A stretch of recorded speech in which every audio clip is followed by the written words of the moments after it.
তারিফুদ্দিন সর্দার। এমনকি অভিযোগকারী নিয়েও বলেছিলেন যে অভিযোগের তালিকায় যে 11 জনের নাম তিনি রেখেছেন তার মধ্যে তারিফুদ্দিন সর্দারের নাম রয়েছে। প্রসঙ্গত বলে রাখি, নরেন্দ্রপুর থানার অন্তর্গত রাজপুর সোনারপুর পুরসভার 33 নম্বর ওয়ার্ডের পশ্চিম নিশ্চিন্তপুরের বাসিন্দা এই দম্পতি তারা যেটা অভিযোগ করেন যে তাদের এই সমস্যার সূত্রপাত একেবারে 2025-এর মে মাস থেকে। সেই সময় থেকে কিন্তু তাদের একটি জমি ছিল, সেই জমিটি কিন্তু দখল করার জন্য চেষ্টা চালায় তৃণমূল আশ্রিত দুষ্কৃতীরা এবং তাই সেই জমির জন্য 75,000 টাকা দাবি করা হয়েছিল। সেই টাকা দিতে তারা অস্বীকার করায় তারপর থেকেই তাদের উপরে আক্রমণ নেমে আসে।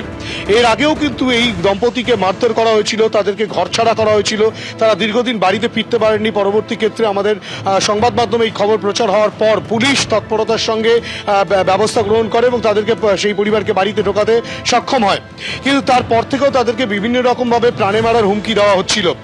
গতকাল যে ঘটনা ঘটেছে, যেটা গতকাল যে অভিযোগ সামনে এসেছে যে গত পরশু দিনকে কিন্তু এই দম্পতি যখন এই মহিলা যখন বাড়িতে একা ছিলেন, তার স্বামী যখন বাড়িতে ছিলেন না, তার মেয়ের সঙ্গে তিনি ছিলেন, ছোট্ট মেয়ে, রীতিমতো সেই সব তৃণমূল আশ্রিত দুষ্কৃতীরা সেই মহিলাকে বাড়ি থেকে বের করে নিয়ে গিয়ে ল্যাম্পপোস্টের সঙ্গে বেঁধে তাকে বেধড়ক মারধর করে, তার জামা কাপড় ছিঁড়ে দেওয়া হয়, তাকে ন্যাড়া পর্যন্ত করে দেওয়া হয় এবং এমনকি ওড়না দিয়ে ফাঁস লাগিয়ে মেরে দেওয়ার চেষ্টা করা হয়েছিল। স্বাভাবিকভাবেই পুলিশ যেটা বলছে যে খুনের চেষ্টা, মারধর, আটকে রাখা, এই ধরনের বিভিন্ন অভিযোগ কিন্তু রয়েছে। তারই পরিপ্রেক্ষিতে পুলিশ তদন্ত প্রক্রিয়া শুরু করে এবং এই অভিযুক্তরা কোথায় তাদের খোঁজে তল্লাশি চালায়। গতকাল সারা রাত পুলিশ তল্লাশি চালিয়ে টালিগঞ্জ এলাকা থেকে এই তারিফুদ্দিন সর্দারকে পুলিশ গ্রেপ্তার করেছে। তারিফুদ্দিন পালিয়ে গিয়ে তার শ্বশুর বাড়িতে ছিল। এই তারিফুদ্দিনকে গ্রেপ্তার করা হচ্ছে ঠিকই, কিন্তু এখনো পর্যন্ত বাকিরা এখনো অধরা, তাদের খোঁজেও পুলিশ বিভিন্ন জায়গায় তল্লাশি চালাচ্ছে, তেমনটাই পুলিশ সূত্রে খবর। ধন্যবাদ হিন্দল। নরেন্দ্রপুরে এক মহিলাকে মারধরের ঘটনায় পুলিশ এখনো পর্যন্ত একজনকে গ্রেপ্তার করেছে। ওই মহিলা ঠিক কি অভিযোগ করেছেন দেখুন। কালকে যখন অফিসার আমাকে নোটিশটা দিয়ে যাওয়ার পরে ওই জমির বিষয় যে ওরা যেন আমার কোনো ডিস্টার্ব না করে, আমার জমি যখন আমি ঘিরতে যাব ডিস্টার্ব না করে, ওই জন্যই নোটিশটা দিয়ে গেলে আমি নিয়েই নোটিশটা নিয়ে আমি ঘরে, যেমন আমার মেয়েকে নিয়ে থাকি, ওরা আমি ছিলাম। আর ওরা ঘরে ঢুকে চারজন প্রথমে ঘরের মধ্যে যেমন পেরেছে সে তেমন মেরেছে, ওখানেই গলার মধ্যে ওড়নাটা ফাঁস দিয়ে মারার চেষ্টা করেছে। আমার মেয়ে যখন মা করে কাঁদছে যে আমার মা বাঁচবে না, আমার মাকে ছেড়ে দাও, একটা খুন্তির বাড়ি বাচ্চাটাকেও মারে, জমি করে ঝগড়া করছে তো চলো ওর জমির ওখানেই নিয়ে যাও। বেঁচে টানতে মাঠে নিয়ে যায়, নিয়ে গিয়ে বাঁধে, যেখান থেকে পারে 7-8টা মতন মহিলা ছিল আর 3টে পুরুষ ছিল, যে যেমন পারে মেরেছে। আমি আবেদন করছি যেন ওরা কঠোরভাবে শাস্তি পায়। আর যারা মারধর করলো তারা কোন দলের, কোন রাজনৈতিক দলের? কি করতো? তৃণমূল করতো সব। বর্তমান এমএলএর কাছে জোরহাত করে বলছি যে এই ব্যাপারটা ভালোভাবে দেখুক, এদের শাস্তি দিক। আমার জমি নিয়ে যেভাবে ঝামেলা করছে, আমার জমিটা যেন সুস্থভাবে আমি পেয়ে যাই, আর এদের যেন প্রত্যেকের যেন শাস্তি হয়। আপনারা শুনলেন নরেন্দ্রপুরের যে ঘটনা, তৃণমূল আশ্রিত দুষ্কৃতীদের বিরুদ্ধে মহিলাকে মারধরের অভিযোগ, ফিরদৌসী বেগম এবং তার স্বামীর অনুগামীদের বিরুদ্ধে মারধরের অভিযোগ, খুনের চেষ্টা, শ্লীলতাহানির মারধর সহ একাধিক ধারায় মামলা রুজু হয়েছে এবং ইতিমধ্যেই পুলিশ একজনকে গ্রেফতার করেছে। আর এই নিয়ে বিজেপি বিধায়ক দেবাশিস ধর কি বলেছেন দেখুন।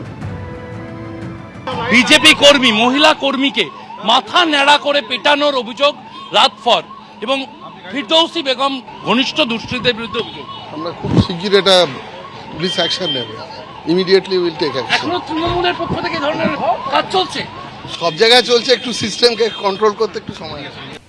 চোখের বদলে চোখ, এটা বিজেপির অবস্থান নয়, কিন্তু বিজেপির কর্মীরা আক্রান্ত হলে পুলিশের যা করার সেটা করবে।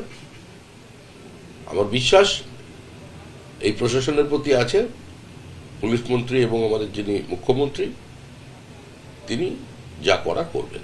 যদি খারাপ কিছু হয়ে থাকে অবশ্যই পুলিশের উচিত ব্যবস্থা নেওয়া।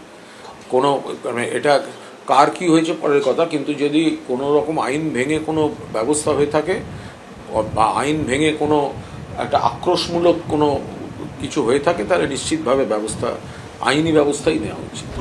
মমতা বন্দ্যোপাধ্যায়ের ঘর আরও ভেঙে নিজেদের ঘর গুছিয়ে নিলেন ঋতব্রত বন্দ্যোপাধ্যায়রা। বীরভূমের ঋতব্রত তৃণমূলের জেলা সভাপতি হলেন অনুব্রত মণ্ডলী।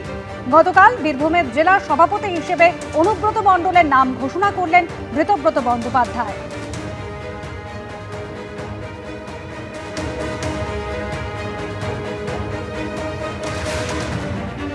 যত কয়লা চোর, গরু চোর, চোর, ডাকাত, লুম্পেন তৃণমূলে ছিল সব চলে গেছে, আমরা খুব হ্যাপি।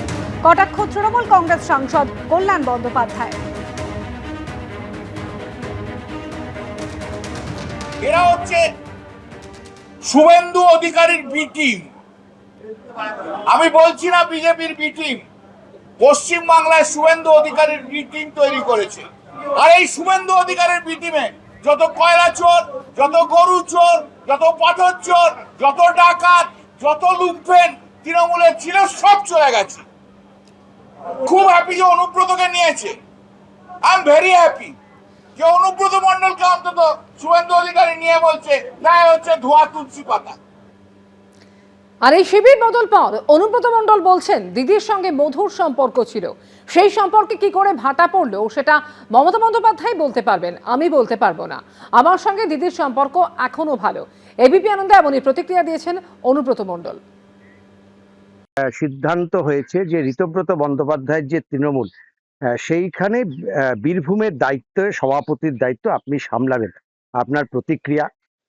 আমি তো আগেও ছিলাম, বরাবরই ছিলাম, জেল থেকে আসার পরও ছিলাম। তারপরে সরালো, কেন সরালো বলতে পারবো না। আবার হলো দলের হয়ে কাজ করবো একটু। মমতা বন্দ্যোপাধ্যায়ের সঙ্গে আপনার সম্পর্ক এ বহু চর্চিত বিষয়, নতুন করে মধুর সম্পর্ক ছিল।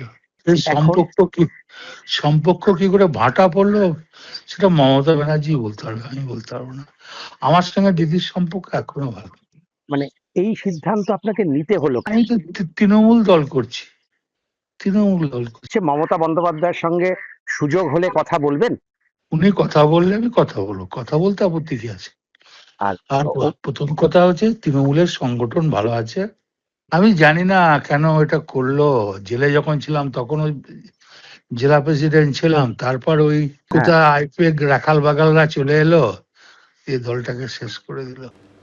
সবাই দেখেছেন কে কাকে স্নেহ করতেন, কে কার অনুগামী ছিলেন, পাল্টা দাবি তৃণমূল বিধায়ক কুণাল ঘোষের।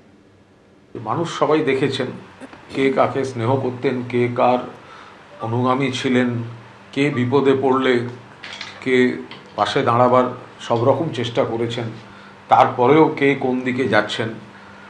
যারা যাচ্ছেন তাদের নিশ্চয়ই নির্দিষ্ট কোনো কারণ আছে বা পারিপার্শ্বিকতা আছে, সেটা অনুমান করার ক্ষমতা সেটা সাধারণ মানুষ, বাংলার রাজনীতি সচেতন মানুষের রয়েছে। ফলে তারা দেখছেন, তারা বিচার করবেন। তৃণমূলের অন্ধরা একের পর এক শিবির বদল নিয়ে কটাক্ষ করেছেন সুকান্ত মজুমদার। ঝড় উঠেছে, নৌকা ফুটো হয়ে গিয়েছে, যে যেদিকে পাচ্ছে ঝাঁপ দিচ্ছে।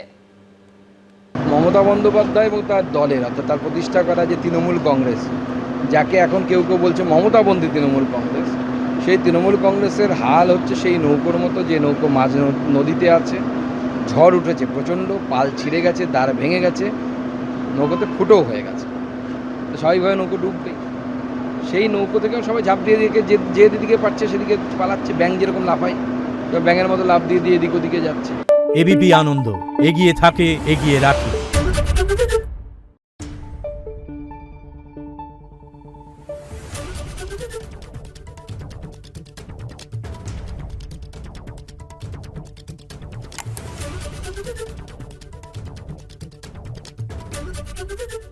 এবিপি আনন্দ, এগিয়ে থাকে, এগিয়ে রাখে।